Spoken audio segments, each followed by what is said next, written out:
পাকিস্তান তেহরিক-ই-ইনসাফের প্রতিষ্ঠাতা এবং সাবেক প্রধানমন্ত্রী ইমরান খানকে রাজনৈতিক দৃশ্যপট থেকে সরিয়ে দেওয়ার সমন্বিত প্রচেষ্টা চলছে বলে অভিযোগ করেছে দলটি। আর এ ধরনের তৎপরতা মেনে নেবেন না বলে জানিয়েছেন দলটির নেতারা।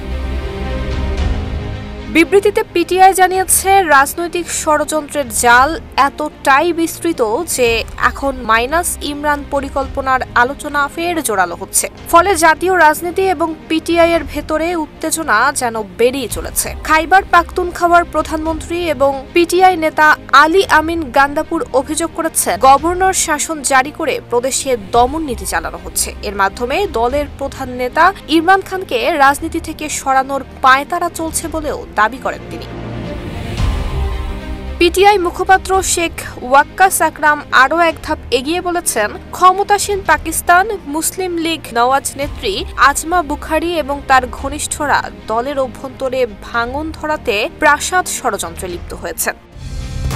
কালার এক্সপার্ট, জর্জ স্যাপ এবং মাইল্ড অন হ্যান্ডস টেকনোলজি সমৃদ্ধ অরিক্স ক্রিস্টাল ওয়াশ আপনার লন্ড্রি এক্সপার্ট। তবে এসব অভিযোগ অস্বীকার করেছেন আজমা বুখারী। পাল্টা মন্তব্যে তিনি বলেছেন, ইমরান খান আজ যেভাবে নিজ দলেই একঘরে হয়ে পড়েছেন তা তার নিজ কর্মেরই ফল।